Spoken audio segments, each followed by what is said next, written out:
이 세상에는 하나님이 직접 세우신 기관이 두 가지가 있습니다.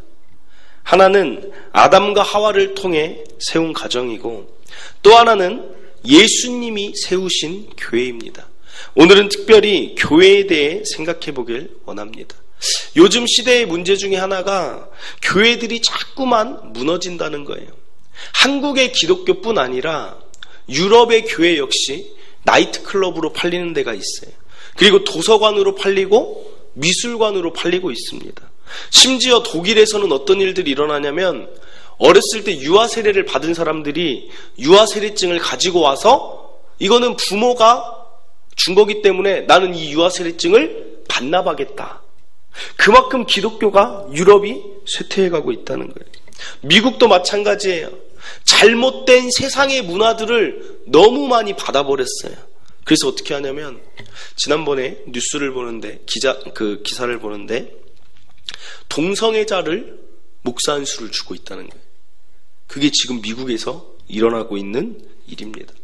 한국의 교회 역시 많은 사람들이 기독교가 위기라고 말하는데, 왜 예수님이 친히 세운 교회들이 이렇게 무너져 가야 되는지, 그럼에도 이 교회는 존재해야 될 이유가 과연 있는지, 오늘 교회에 대해 몇 가지 질문을 통해 함께 생각해보고 나누도록 하겠습니다. 첫째로 생각해보길 원하는 것은, 왜 하나님의 거룩한 백성, 하나님의 자녀들이 모인 교회에 상처받는 일이 있고 시험 드는 일이 있는 것인가? 전도를 하다 보면 심심치 않게 만나는 사람들 가운데 이런 말하는 사람이 있어요. 저희 교회에서 동탄주천교회에서 나왔습니다. 예수님 믿으세요? 교회 다니세요? 이렇게 질문하면 어떤 사람들이 간혹 가다가 이렇게 말하는 사람이 있어요. 나 교회 끊었어. 교회를 끊었대요. 교회를 안 다니겠대요. 왜 그러냐고, 왜 교회를 다니시다 안 다니시냐고 말해보면, 목사님 때문에 상처를 너무 받아서 안 다닌다는 거예요. 그리고 또 다른 분들은 교회 집사님들하고 그게 너무 싫다는 거예요. 그 관계에서. 그래서 상처를 받아서 안 단다. 그 말을 들을 때마다 너무나 안타깝습니다. 왜 하나님을 바라볼 교회에서 인간관계 때문에 신앙생활이 그쳐지게 됐는지. 그런데 그들과 계속 이야기하다 보면 그들에게 직접 얘기하지 못했지만 그들이 잘못 생각하는 게 한 가지 있더라고요. 그게 무엇이냐면, 교회에 대해 오해하고 있는 부분이 있어요. 그들 가운데 가진 생각이 뭐냐면 이거더라고요. 교회를 세상보다 훨씬 높은 위치에다 올려놓고 있어요. 교회 성도들이 세상 사람보다 훨씬 나아야 되는 것처럼 생각하고 있어요. 즉, 교회가 무언가 거룩한 백성들이 모이니까 완전한 곳으로 착각하고 있다는 거예요. 아니, 어떻게 장로님인데 저래? 어떻게 집사님인데 저래? 어떻게 목사님인데 저러고 교회가 어떻게 저럴 수가 있어라는 그들의 전제가 있다는 것입니다. 그럼 교회가 도대체 무엇입니까? 정의를 하자면, 죄인의 신분으로 있던 사람들이 하나님의 은혜로 의인되고 구원받아서 그 은혜에 감사하여 하나님께 예배를 드리는 성도들의 모임이 교회라는 것입니다. 그럼 교회의 특징이 뭐예요? 하나님의 은혜로 의인되었기 때문에 우리의 원래 모습은 무엇입니까? 죄인들의 모임이라는 거예요. 이것을 알아야 된다는 거예요. 다 연약한 자들이 모여서 그래도 하나님께 감사하니까 한번 우리가 잘 하나님 기쁘신 대로 살아가 보자라고 모여서 함께 협력하는 곳이 교회라는 것입니다. 그렇기 때문에 교회에 대해 생각할 때 연약할 수 있다는 것을 인정하시길 바랍니다. 이걸 알아야 성도들 사이에 갈등이 있어도 저 사람도 아직 죄인이고 연약하고 나도 죄인이고 연약하니까 함께 이해할 수 있는 마음의 여유가 생긴다는 거예요. 초대교회의 가장 위대한 사역자가 누구냐고 꼽냐면 바울입니다. 바울은 원래 교회를 핍박하던 자였어요. 그런데 바울이 예수님을 만나고 교회에 다시 들어가기까지는 누가 있었냐면 바나바라는 사람이 있었어요. 바나바라는 사람이 교회에 바울을 직접 데리고 가서 바울은 더 이상 교회를 핍박하는 자가 아니다. 이 바울은 예수님을 만난 자다라고 해서 그의 권위를 사람들에게 설명해주고 높여줍니다. 그러면 바울이 바나바에게 얼마나 고마웠겠어요. 그리고 바나바는 별명이 하나 있어요. 어떤 별명이냐면 위로의 아들이라는 별명이 있어요. 얼마나 성도들을 잘 세우고 성도들을 잘 정말 다독였는지 별명이 위로의 아들이에요. 그러면 둘이 사이가 좋았을까요? 안 좋았을까요? 당연히 좋았겠죠. 그런데 사도행전 15장의 37절부터 쭉 보면 이런 말이 있어요. 바나바는 마가라 하는 요한도 데리고 가고자 하나 바울은 밤빌리아에서 자기들을 떠나 함께 일하러 가지 아니한 자 마가를 얘기하는 거예요. 마가를 데리고 가는 것이 옳지 않다 하여 39절에 보면 서로 심히 다투었대요. 누구랑 누가 지금 다투어요? 바울하고 바나바도 초대교회의 그 일을 행하는 사람들이 심히 다투어서 나중엔 어떻게 되냐면 피차 갈라서 버려요. 그래서 바나바는 나는 마가 데리고, 근데 여기 보면 바나바랑 마가는 생질이라 그래요. 즉 삼촌하고 조카예요. 그러니까 옹호했겠죠. 마가를 한 번만 용서해줘라. 바울이 싫다 얘기를 하니까 배 타고 구브로로 가버립니다. 그랬더니 바울은 신라, 내가 바나바 너 없으면 사역 못할 줄 아냐? 신라를 데리고 다른 데로 가버린다는 거예요. 초대교회에 그렇게 은혜를 끼쳤던 바울과 바나바도 교회를 이루면서 갈등이 있을 수 있다라는 사실입니다. 한 여자 성도가 영국의 유명한 설교가 스펄전 목사님을 찾아왔어요. 그리고 묻습니다. 목사님, 우리 교회는 왜 이렇게 문제가 많아요? 나는 믿음이 약하니까 문제없는 교회를 소개시켜주면 제가 그곳에 가서 신앙생활을 하겠습니다. 그러자 스펄전 목사님이 이렇게 대답했대요. 자매님이 이 세상을 돌아다니다가 문제없는 교회를 만나거든 저한테도 소개해 주세요. 저도 그런 교회 가서 목회 한번 해보고 싶습니다. 그러나 그런 교회를 발견하면 자매님이나 저나 그 교회에 가면 안 됩니다. 왜냐하면 제 자매님과 제가 그 교회에 발을 디디는 순간 그 교회는 문제가 시작될 것입니다. 무슨 말이에요? 이 세상에 문제없고 갈등 없는 교회는 하나도 없다라는 말입니다. 그럼 이때 중요한 게 무엇이냐? 문제는 있을 수 있고 갈등은 있을 수 있어요, 교회가. 그런데 이때 정말 중요한 건 무엇이냐? 바로 어떻게 해결하는가가 중요한 거예요. 세상 사람들은 문제가 있고 갈등이 있으면 어떻게 합니까? 저 사람 안 보고 등 돌리고 내가 저 사람하고 상종을 안 해 할 수 있지만 교회는, 하나님의 성도는 정말 달라야 될 건 무엇이냐면 이때 바로 하나님이 원하시는 용서가 교회 가운데 있어야 될 줄 믿습니다. 세상은 용서가 없을 수 있지만 교회가 교회될 수 있는 그 이유는, 세상과 달라야 되는 그 모습 중에 하나는 용서하는 모습이 드러날 때, 나타날 때 사람들도 교회는 그래도 다르구나 인정할 수 있다는 것입니다. 누가복음 6장 32절에 이런 말씀이 있어요. 너희가 만일 너희를 사랑하는 자만을 사랑하면 칭찬받을 것이 무엇이냐? 죄인들도 사랑하는 자를 사랑하느니라. 일반 사람들도 자기한테 잘하는 사람한테는 다 잘해요. 근데 교회도 똑같이 나한테 잘하는 사람들, 나와 맞는 교인들하고만 친하게 지내면 그게 과연 교회의 모습이겠습니까? 에베소 4장 32절에 이런 말씀이 있어요. 서로 친절하게 하며.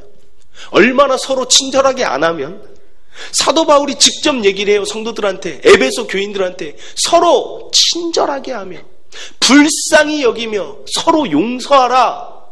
바울이 말하고 있어요. 하나님이 그리스도 안에서 너희를 용서하신 같이 하라. 베드로가 용서에 대해 예수님께 묻습니다. 제가 형제를 몇 번이나 용서해야 될까요? 마태복음 18장 21절에 주여 형제가 내게 범죄하면 몇 번이나 용서하여 주리이까? 7번 용서해 주면 됩니까? 그러자 예수님이 뭐라고 대답하셨어요? 예수께서 이르시되 내게 이르노니 7번뿐 아니라 7번을 70번까지라도 할지니라. 제가 전도 나가서 상처받고 교회를 떠났다는 그 사람들을 생각할 때 교회에 갈등은 있을 수 있습니다.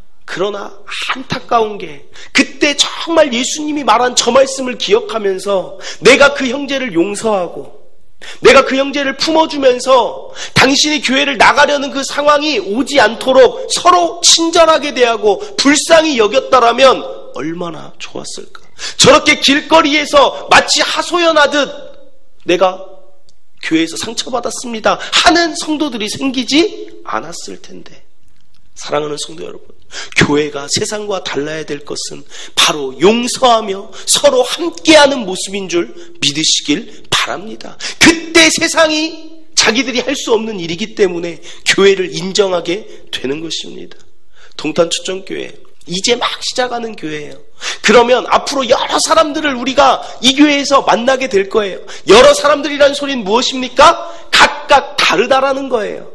그러면 어떤 사람의 의견이 다를 수도 있고 때로는 마음이 안 맞을 수가 있고 성격이 안 맞을 수도 있다는 것입니다. 그러나 그때 기억해야 되는 거, 때로는 마음의 충돌이 있을 수도 있지만 다시 기억해야 되는 거, 내가 이 형제를 사랑하는 게 하나님이 원하시는 것이지, 내가 이 형제를 용서하는 것을 하나님이 기뻐하시지 라고 할 때 교회가 교회다운 모습이 될 줄 믿습니다.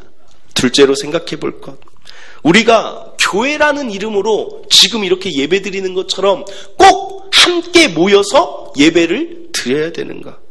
방금 전 이야기한 것처럼 교회 오면 여러 사람들이 모이잖아요. 그럼 마찰도 있고 갈등도 있을 수 있어요.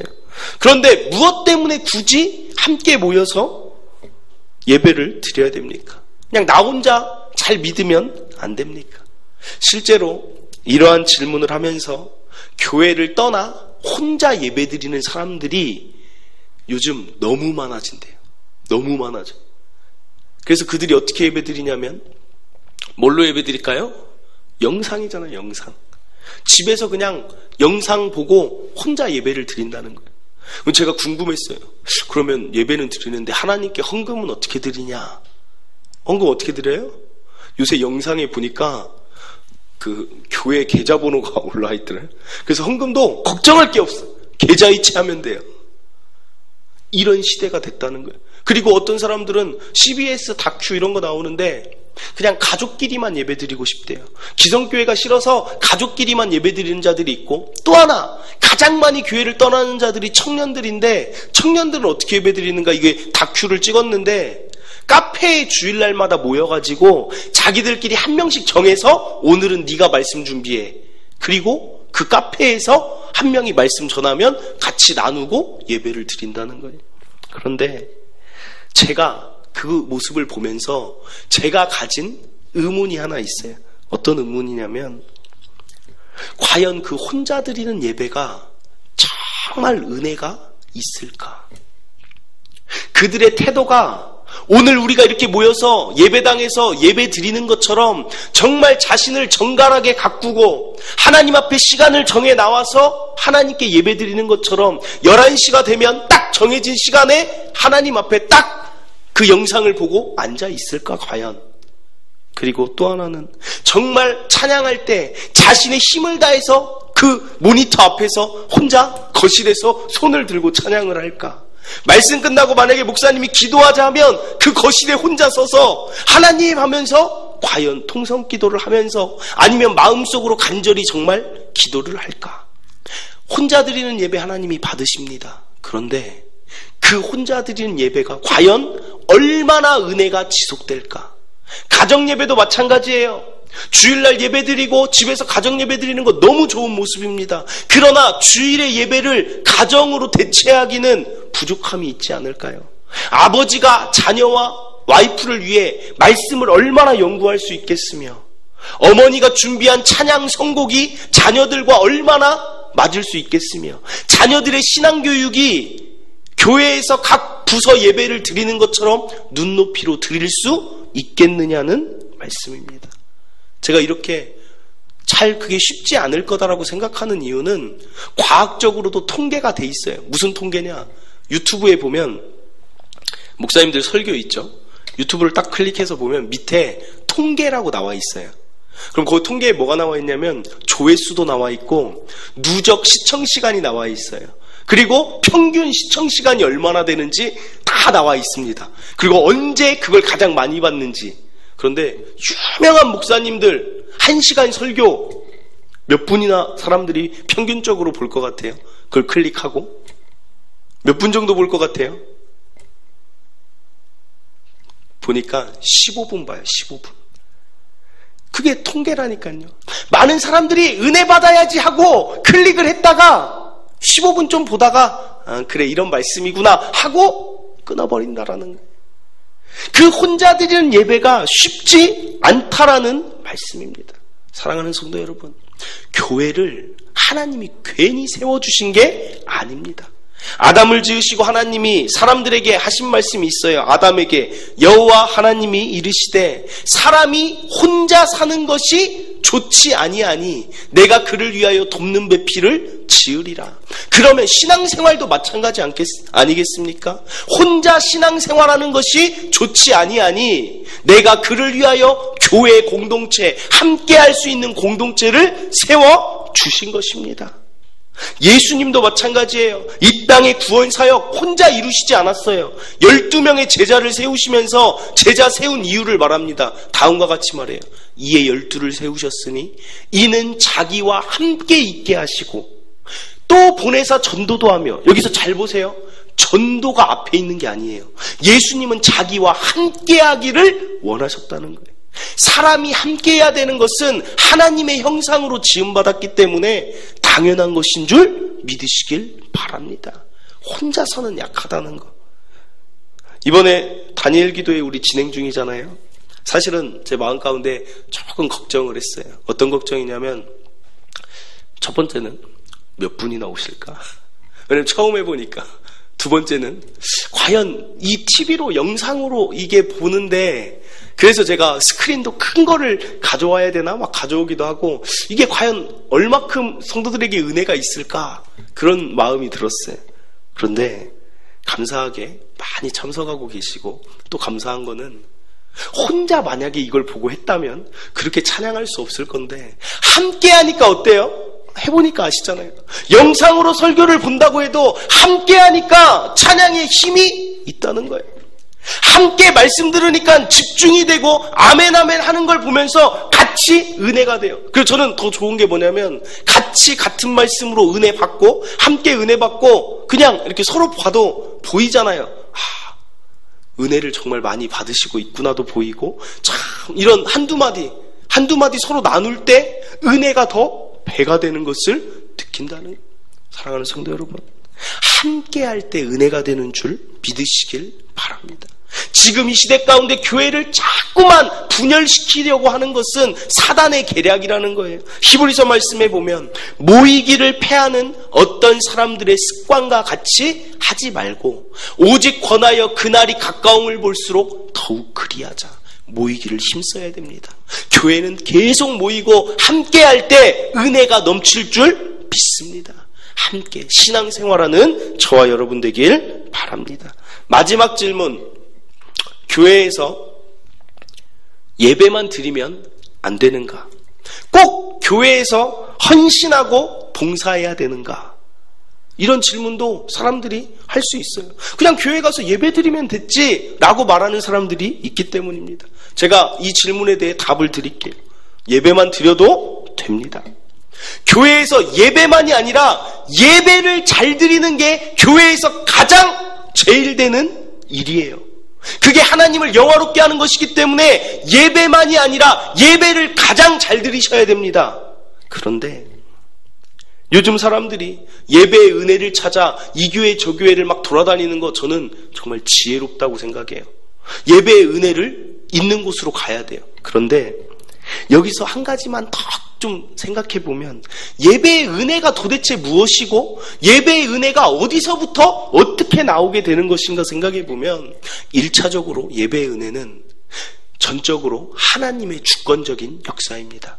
하나님이 이 자리에 함께 하시고 예배 때 각 사람들의 마음을 만져주시고 말씀을 깨닫게 하시고 찬양을 부를 때 찬양의 가사가 내 마음에 오게 하는 하나님의 역사하심입니다.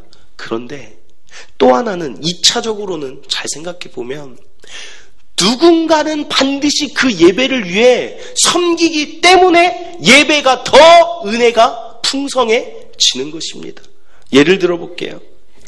찬양의 은사가 있는 자가 찬양으로 섬기는 교회면 앉아있는 성도들이 그 찬양의 은사 있는 자의 은사를 통해서 더 은혜를 누린다는 거예요.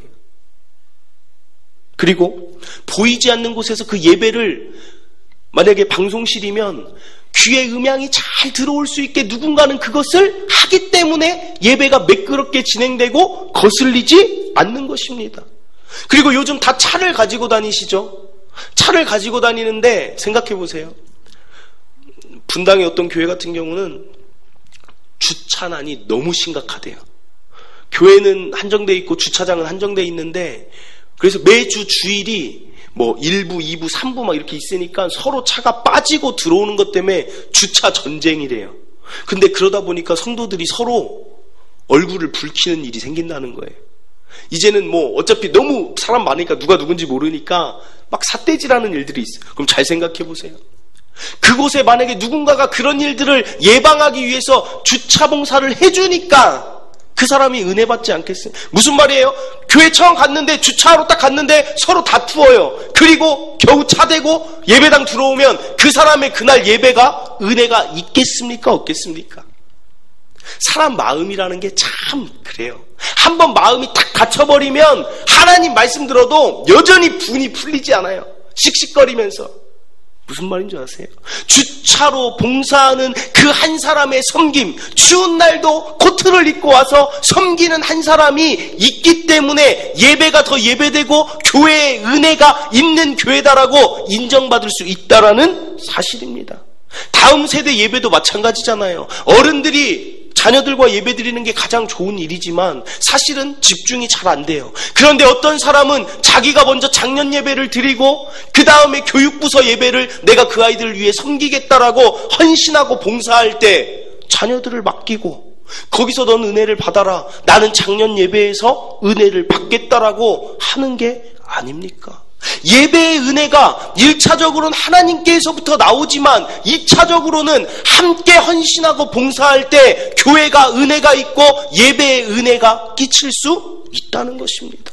그래서 오늘 우리가 읽은 말씀, 그가 어떤 사람은 사도로, 어떤 사람은 선지자로, 어떤 사람은 복음 전하는 자로, 어떤 사람은 목사와 교사로 삼으셨으니 왜 각각의 은사를 주셨습니까? 그 이유는 4장 12절 이는 성도를 온전하게 한대요.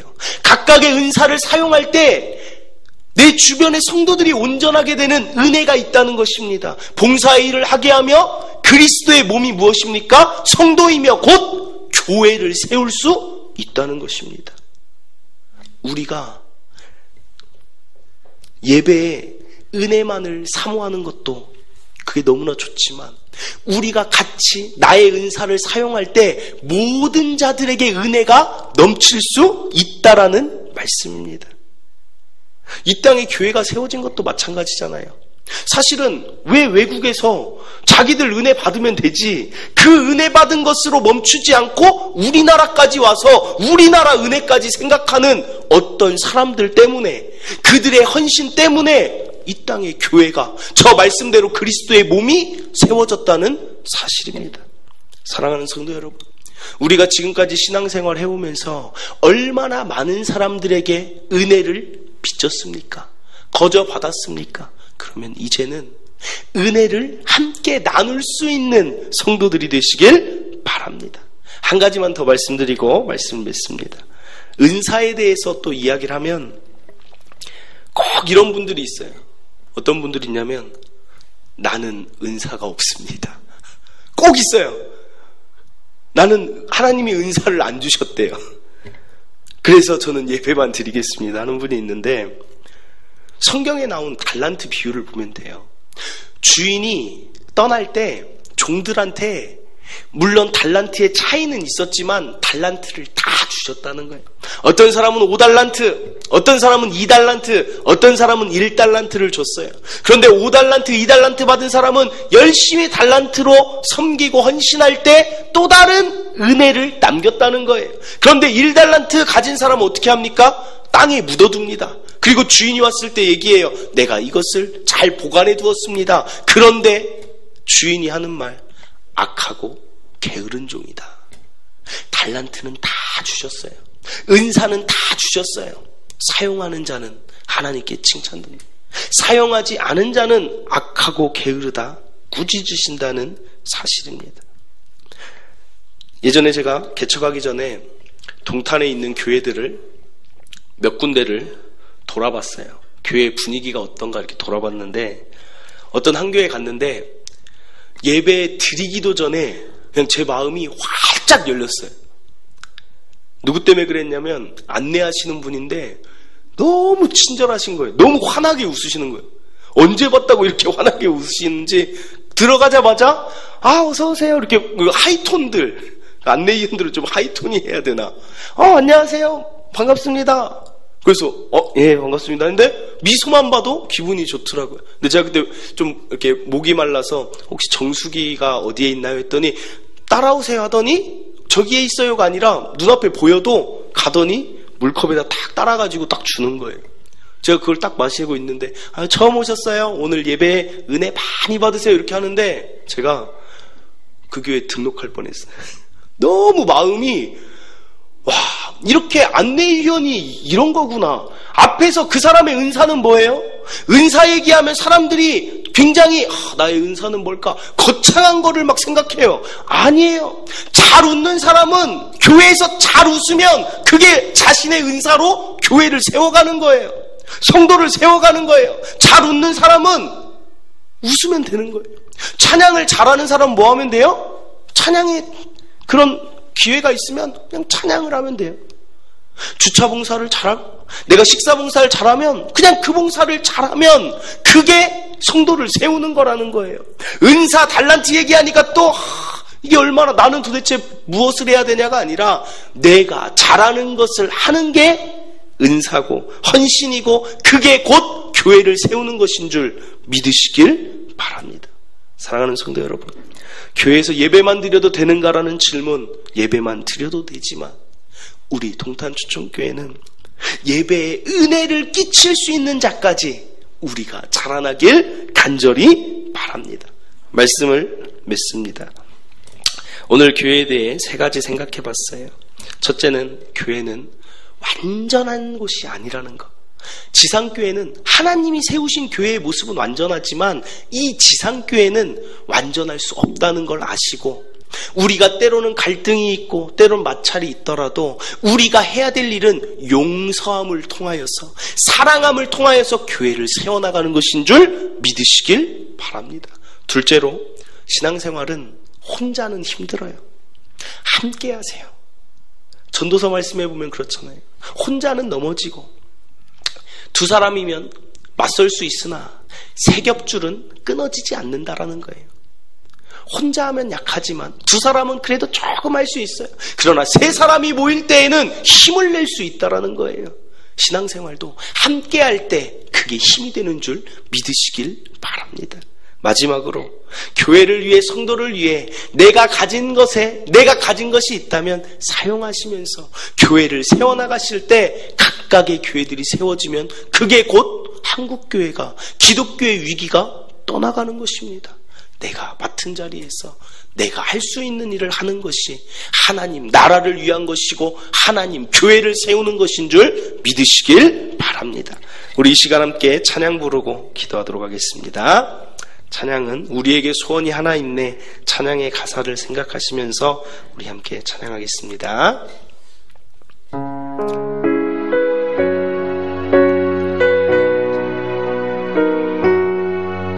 우리에겐 소원이 하나 있네, 주님 다시 오실 그날까지 가슴에 새긴 주의 십자가 사랑 나의 교회를 사랑케 하네. 주의 교회를 향한 우리 마음 희생과 포기와 가난과 고난 하물며 죽음조차 우릴 막을 수 없네. 우리 교회는 이 땅의 희망 교회를 교회되게 예배를 예배되게 우릴 사용하소서. 진정한 분의 날 오늘 임하도록 우릴 사용하소서.